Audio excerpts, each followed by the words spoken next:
Bienvenidos todos a Audio Lectura Cristiana. En esta ocasión leeremos Mirad cómo oís, cómo debemos escuchar la palabra de Dios por George Whitefield. Comencemos. La ocasión en que nuestro Señor dio esta advertencia fue la siguiente. Percibiendo que mucha gente se había reunido de cada ciudad para oírle, y sabiendo, porque Él es Dios y sabe todas las cosas, que muchos, si no la mayoría, serían solamente oidores y no hacedores de la palabra, les habló por medio de una parábola, en la cual, bajo la semejanza de un sembrador que salió a sembrar su semilla, dio a entender claramente cuán pocos había entre ellos que recibirían algún beneficio salvador de su doctrina, o que producirían fruto para la madurez. Uno podría imaginar que la aplicación debería haber sido clara y obvia, pero los discípulos, todavía no iluminados en gran grado por el Espíritu Santo, y por lo tanto incapaces de ver los misterios ocultos del reino de Dios, trataron con nuestro Salvador, como la gente debe tratar con sus ministros. Conversaron con él en privado sobre el significado de lo que les había enseñado en público, y con un sincero deseo de cumplir con su deber, pidieron una interpretación de la parábola. Nuestro bendito Señor, como siempre estuvo dispuesto a instruir a los que eran enseñables, dando así a sus ministros un ejemplo de cortesía y de fácil acceso, les explicó libremente el significado. Y además, para hacerlos más cautelosos y más atentos a su doctrina para el futuro, les dice que ellos debían ser de manera especial la luz del mundo y que debían proclamar desde la azotea todo lo que les dijera en secreto. Y como el perfeccionamiento del conocimiento ya impartido era la única condición para que se les diera más, les preocupaba mucho prestar atención a cómo oían. Del contexto se desprende que las palabras fueron dirigidas principalmente a los mismos apóstoles, pero como es de temer que de los muchos miles que acuden a escuchar sermones, pocos, comparativamente hablando, son influenciados eficazmente por ellos, no puedo dejar de pensar que es muy necesario recordarles la advertencia dada por nuestro Señor a sus discípulos y exhortarlos con el mayor fervor a prestar atención a cómo oyen. En cumplimiento de cuyo designio, primero, demuestre que todos deben aprovechar todas las oportunidades de escuchar sermones. En segundo lugar, voy a exponer algunas advertencias y directrices para que podáis escucharlas con provecho y ventaja. Primero, quiero demostrar que todos debemos aprovechar todas las oportunidades que tengamos para escuchar sermones. Muchos pasajes de las Sagradas Escrituras demuestran que siempre ha habido personas particulares designadas por Dios para instruir y exhortar a su pueblo a practicar lo que Él debía exigir de ellos. Judas nos dice que Enoc, el séptimo desde Adán, profetizó o predicó acerca de la venida del Señor con 10,000 de sus santos para juzgar. Y Noé, que vivió poco después, es llamado por Pedro predicador de justicia. Y aunque en todo el espacio intermedio entre el diluvio y la promulgación de la ley solo oímos hablar de unos pocos predicadores, podemos concluir razonablemente que Dios nunca se dejó sin testimonio, sino que en diversas ocasiones y de diversas maneras habló a nuestros padres por medio de los patriarcas y profetas. Pero, sea como fuere, se nos asegura que después de la promulgación de la ley, Dios apartó constantemente para sí un cierto orden de hombres a quienes predicar y orar por su pueblo, y les ordenó que preguntaran por boca de los sacerdotes cuál era su deber. Y aunque los judíos fueron llevados con frecuencia al cautiverio y esparcidos por la faz de la tierra a causa de sus pecados, Dios nunca abandonó por completo a su iglesia, sino que mantuvo un remanente de profetas y predicadores, como Ezequiel, Jeremías, Daniel y otros, para reprenderlos, instruirlos y llamarlos al arrepentimiento. Así era bajo la ley. La iglesia no ha estado peor, sino infinitamente mejor provista bajo el Evangelio. Porque cuando Jesucristo, ese gran sumo sacerdote, se ofreció a sí mismo por medio del Espíritu Eterno, como sacrificio y satisfacción plena, perfecta y suficiente por los pecados de todo el mundo, y después de su resurrección recibió todo el poder en el cielo y en la tierra, dio comisión a sus apóstoles, y en ellos a todos los ministros que le sucedieron, de ir y predicar su evangelio a toda criatura, prometiendo estar con ellos, guiarlos, ayudarlos, fortalecerlos y consolarlos siempre, hasta el fin del mundo. Pero si es deber de los ministros predicar, y hay de ellos si no predican el Evangelio, porque se les impone una necesidad, sin duda el pueblo está obligado a atenderlos, porque de lo contrario, ¿para qué se envían los ministros? ¿Cómo podemos dejar de admirar aquí el amor y el tierno cuidado que nuestro amado Redentor ha expresado por su esposa, la Iglesia, el cual, aunque no podía estar siempre con nosotros en persona, pues era conveniente que se fuera, y como precursor nuestro, tomara posesión de esa gloria que había comprado con su preciosa sangre, no quiso dejarnos sin consuelo, sino que primero estableció un número suficiente de pastores y maestros, y después, según su promesa, envió y seguirá enviando al Espíritu Santo para proporcionarles a ellos y a sus sucesores los dones y las gracias adecuados para la obra del ministerio, para el perfeccionamiento de los santos, para la edificación de su cuerpo en amor, hasta que todos lleguemos a la unidad del Espíritu, a la plenitud de la medida de la estatura de Cristo. Oh, cuán insensibles son aquellas personas de este don inefable, que desprecian al Espíritu de gracia, que crucifican de nuevo al Hijo de Dios y lo exponen a una vergüenza pública, al negarse voluntariamente a asistir a tan gran medio de salvación. Cuán terrible será el fin de tales hombres. Cuán molesto es que la luz venga al mundo, que las buenas nuevas de la salvación se proclamen con tanta frecuencia en esta populosa ciudad, y que tantos aborrezcan este maná espiritual, este alimento de ángeles, y lo llamen pan liviano. Cuánto más tolerable será para Tiro y Sidón, para Sodoma y Gomorra, que para tales pecadores. Es mejor que los hombres nunca hayan oído hablar del nacimiento de un Salvador, que después de haberlo oído, no prestar atención al ministerio de aquellos que son empleados como sus embajadores para negociar los asuntos entre Dios y sus almas. Podemos, aunque sea a distancia, sin espíritu de profecía, predecir la condición deplorable de tales hombres. Contemplemos cómo fueron arrojados al infierno, alzando sus ojos, estando en tormento y clamando. ¿Cuántas veces quisieron nuestros ministros reunirnos, como la gallina reúne a sus polluelos debajo de sus alas? Pero no quisimos. Oh, si hubiéramos sabido en aquel día nuestro las cosas que pertenecían a nuestra paz eterna, pero ahora están ocultas para siempre a nuestros ojos. Así de miserables, así de inconcebiblemente miserables, serán los que menosprecien y se burlen de la predicación pública del Evangelio. Pero, dando por sentado que hay muy pocos, si es que hay alguno, de esta clase desdichada que piensen que vale la pena pisar los atrios de la casa del Señor. Segunda cosa general que se propone es establecer algunas precauciones y direcciones para que podáis oír sermones con provecho y ventaja. Y aquí, si reflexionamos sobre lo que ya se ha dicho y consideramos que la predicación es una ordenanza de Dios, un medio designado por Jesucristo mismo para promover su reino entre los hombres, no podéis razonablemente ofenderos si, para que podáis escuchar sermones con provecho y ventaja. Ahora primero, os ordeno o suplico que vengáis a escucharlos, no por curiosidad, sino por un sincero deseo de saber y cumplir con vuestro deber. El formalismo y la hipocresía en cualquier ejercicio religioso son una abominación para el Señor, y entrar en su casa solo para entretener nuestros oídos y no para reformar nuestros corazones debe ser ciertamente muy desagradable para el Dios Altísimo, así como inútil para nosotros mismos.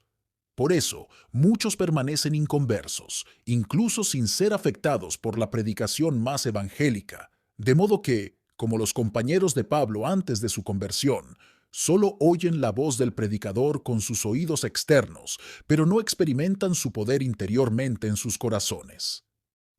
O, como la tierra cerca del vellón de Gedeón, permanecen intactos, mientras que otros, que llegaron a ser alimentados con la leche sincera de la palabra, como el vellón mismo, son regados por el rocío de la bendición celestial de Dios, y crecen gracias a ello. Huid, pues, hermanos míos, huid de la curiosidad, y preparad vuestros corazones con una disposición humilde para recibir con mansedumbre la palabra injertada, y entonces será un medio, bajo Dios, para vivificar, edificar, purificar y salvar vuestras almas. Una segunda dirección que daré con el mismo propósito es, no solo preparar vuestros corazones antes de oír, sino también prestar diligente atención a las cosas que se dicen de la palabra de Dios. Si un rey terrenal emitiera una proclama real, de la que dependiera por completo la vida o la muerte de sus súbditos, ¿cuánto se preocuparían por saber cuáles eran esas condiciones? Y no debemos nosotros rendir el mismo respeto al Rey de Reyes y Señor de Señores, y prestar un oído atento a sus ministros cuando declaran en su nombre cómo se puede asegurar nuestro perdón, nuestra paz y nuestra felicidad. Cuando Dios descendió sobre el monte Sinaí con terrible majestad para dar a su pueblo la ley, ¿cuán atentos estuvieron ellos a su siervo Moisés? Y si ellos estaban tan ansiosos por oír los truenos y las amenazas de la ley, ¿no seremos nosotros igualmente solícitos por oír de los ministros de Cristo las buenas nuevas del Evangelio?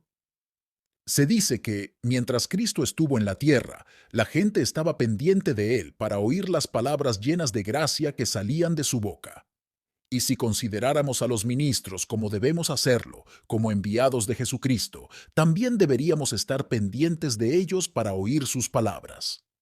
Además, las verdades sagradas que predican los ministros del Evangelio no son conferencias insípidas y secas sobre filosofía moral, destinadas solo a divertirnos por un tiempo, sino los grandes misterios de la piedad, que por lo tanto estamos obligados a comparar con ellos cuidadosamente, si por nuestra negligencia no los entendiéramos o por cualquier otro medio los dejáramos pasar por alto. Pero cuán indiferentes son aquellos que, en lugar de estar pendientes del predicador para oírlo, dormitan o se quedan dormidos mientras él les habla de parte de Dios. Desdichados hombres, no pueden velar con nuestro bendito Señor una hora. ¿Cómo? ¿No han leído nunca cómo Eutico cayó al suelo mientras dormía, mientras Pablo continuaba su discurso hasta la medianoche y fue levantado muerto? Pero volvamos. Aunque podáis preparar vuestros corazones, como podéis pensar, con una disposición dócil y estar atentos mientras se pronuncian los discursos, esto os beneficiará poco, a menos que observéis. Una tercera orden: no abrigar el menor prejuicio contra el ministro, porque si un predicador pudiera hablar con lenguas humanas y angélicas, si su audiencia estuviera prejuiciada contra él, no sería más que como metal que resuena o címbalo que retiñe. Esa fue la razón por la cual el mismo Jesucristo, el Verbo eterno, no pudo hacer muchas obras poderosas, ni predicar con gran efecto entre los de su propio país, porque estaban escandalizados por él. Y si este mismo Jesús, este Dios encarnado, volviera a inclinar los cielos y descendiera hablando como ningún hombre ha hablado jamás, aun así, si tuviéramos prejuicios contra él, como los judíos los tenían, endureceríamos nuestros corazones como los judíos endurecieron los suyos. Por tanto, hermanos míos, tengan cuidado y cuídense de albergar cualquier antipatía contra aquellos a quienes el Espíritu Santo ha puesto como supervisores sobre ustedes. Consideren que los clérigos son hombres de pasiones mentirosas con ustedes mismos, y aunque oyéramos a una persona enseñar a otros a hacer lo que él mismo no ha aprendido, sin embargo, eso no es razón suficiente para rechazar su doctrina, porque los ministros no hablan en su propio nombre, sino en el de Cristo. Y sabemos quién ordenó al pueblo que hiciera todo lo que los escribas y fariseos les dijeran, aunque lo dijeron, pero no lo hicieron. En cuarto lugar, así como no se debe tener prejuicios contra un predicador, también se debe tener cuidado de no depender demasiado de él, ni pensar de él más de lo que se debe. Aunque este es un extremo en el que la gente rara vez cae, sin embargo, el preferir a un maestro en lugar de otro a menudo ha sido de mala consecuencia para la Iglesia de Dios. Fue una falta que el gran apóstol de los gentiles condenó en Corintios, porque mientras uno dijo, yo soy de Pablo, otro, yo soy de Apolos, ¿no son ustedes carnales? Pues ¿quién es Pablo y quién es Apolos, sino instrumentos en las manos de Dios por medio de los cuales creísteis? ¿Y acaso no son todos ministros enviados para ser embajadores ministrantes para aquellos que serán herederos de la salvación? Y por lo tanto, ¿no son todos ellos muy estimados por causa de su obra? El apóstol, es verdad, nos manda rendir doble honor a los que trabajan en la palabra y en la doctrina. Pero entonces, preferir a un ministro a expensas de otro, quizás a tal grado como cuando uno ha entrado efectivamente en una iglesia y sale de nuevo porque no predica, es terrenal, sensual, diabólico. Sin mencionar que la popularidad y el aplauso no pueden sino ser extremadamente peligrosos, incluso para una mente correctamente informada, y necesariamente deben llenar a cualquier hombre pensante con un celo santo, para que no tome para sí ese honor que se debe solo a Dios, quien solo lo califica para sus labores ministeriales, y de quien solo proviene todo don bueno y perfecto. Una quinta dirección que recomendaría es hacer una aplicación particular de todo lo que sea entregado a vuestros propios corazones. Cuando nuestro Salvador estaba hablando en la última cena con sus amados discípulos y predijo que uno de ellos lo traicionaría, cada uno de ellos inmediatamente se lo aplicó a su propio corazón y dijo: «Señor, ¿soy yo?». Y de la misma manera, cuando los predicadores están disuadiendo de algún pecado o persuadiendo a cumplir algún deber, en lugar de gritar: «Esto fue diseñado contra tal o cual persona», volverían sus pensamientos hacia adentro y dirían: «Señor, ¿soy yo?». ¿Cuánto más beneficiosos deberían ser los discursos de lo que son ahora por lo general? Pero tendemos a desviarnos demasiado, siempre mirando la paja que está en el ojo ajeno, en lugar de la viga que está en el nuestro. Apresúrate ahora a la examinación. Sexta y última dirección. Si queréis recibir una bendición del Señor, cuando oigáis su palabra predicada, oradle, antes, durante y después de cada sermón, para que dote al ministro de poder para hablar, y os conceda voluntad y capacidad para poner en práctica lo que Él os muestre del libro de Dios que es vuestro deber. Este sería un medio excelente para hacer que la palabra predicada sea eficaz para iluminar e inflamar vuestros corazones, y sin esto, todos los demás medios antes prescritos serán en vano. Sin duda, fue esta consideración la que hizo que San Pablo pidiera tan fervientemente a sus amados efesios que intercedieran ante Dios por él, orando siempre con toda oración y súplica en el Espíritu, y también por mí, para que al abrir mi boca con denuedo dé a conocer los misterios del Evangelio.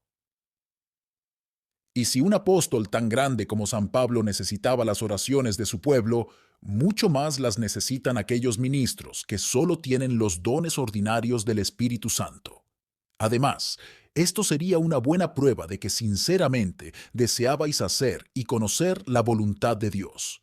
Y debe ser de gran provecho tanto para los ministros como para el pueblo, porque Dios, por medio de vuestras oraciones, les dará una doble porción de su Espíritu Santo, por medio del cual podrán instruiros más plenamente en las cosas que pertenecen al reino de Dios.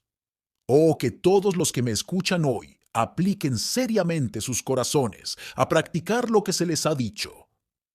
¿Cómo verían los ministros a Satanás caer del cielo como un rayo, y la gente encontraría la palabra predicada más cortante que una espada de dos filos y poderosa por medio de Dios para derribar las fortalezas del diablo?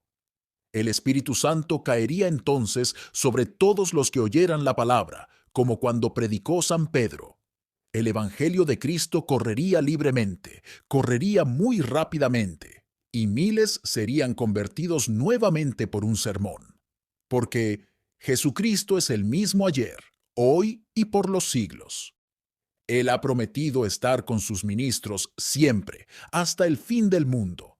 Y la razón por la que no recibimos mayores efusiones del bendito Espíritu de Dios no es porque la mano de nuestro Redentor Todopoderoso se haya acortado, sino porque no las esperamos y las limitamos a los tiempos primitivos. En efecto, sucede a veces que Dios, para magnificar su gracia gratuita en Cristo Jesús, es hallado por aquellos que no lo buscaron. Un pecador notorio es forzado a ser dominado por un sermón público y sacado como un tizón del fuego. Pero esta no es la manera ordinaria de actuar de Dios. No, por lo general, Él solo visita con el poder de su palabra a aquellos que humildemente esperan saber lo que Él quiere que hagan, y envía a los oyentes no calificados no solo vacíos, sino endurecidos. Por lo tanto, vosotros, profesantes descuidados y curiosos, si alguno de ellos está aquí presente, prestad atención a cómo escucháis. Recordad que, ya sea que pensemos en ello o no, todos debemos comparecer ante el tribunal de Cristo, donde los ministros deben dar cuenta estricta de la doctrina que han presentado, y vosotros, como estrictos, de cómo habéis mejorado bajo ella. Y Dios mío, ¿cómo podréis estar ante el tribunal de un juez enojado y vengador del pecado y ver tantos discursos que habéis despreciado, tantos ministros que una vez anhelaron y trabajaron por la salvación de vuestras preciosas e inmortales almas, presentados como tantos testigos rápidos en vuestra contra? ¿Será suficiente, entonces, creéis, alegar que fuisteis a escucharlos solo por curiosidad, para pasar un rato ocioso, para admirar la oratoria o para ridiculizar la sencillez del predicador? No. Dios os hará saber entonces que debisteis haber salido de mejores principios, que cada sermón ha sido anotado en tu cuenta y que luego debes ser justamente castigado por no mejorar con ellos. Pero no temáis vosotros, rebaño pequeño, que recibís con mansedumbre la palabra injertada y producís frutos apacibles de justicia, porque no será así con vosotros. No, seréis el gozo de vuestro ministro y su corona de regocijo en el día de nuestro Señor Jesús, y os presentarán en un triunfo santo, sin mancha e irreprensibles, a nuestro Redentor común, diciendo: Míranos, oh Señor, y a los hijos que nos has dado. Pero prestad atención a cómo oís, porque si aprovecháis la gracia que tenéis, se os dará más y tendréis abundancia. Fiel es el que prometió, y también lo hará. Más aún, Dios desde Sión os bendecirá de tal manera que cada sermón que oigáis os comunicará una nueva provisión de conocimiento espiritual. La palabra de Dios morará en vosotros en abundancia. Iréis de fortaleza en fortaleza, de un grado de gracia a otro, hasta que, habiendo crecido para ser hombres perfectos en Cristo Jesús y llenos de toda la plenitud de Dios, seréis trasladados por la muerte para verlo tal como es, y para cantar alabanzas delante de su trono con ángeles y arcángeles, querubines y serafines, y la asamblea general de los primogénitos, cuyos nombres están escritos en el cielo por los siglos de los siglos. Amén. Muchas gracias por escuchar Audio Lectura Cristiana. El Señor les bendiga, amados hermanos. Hasta la próxima.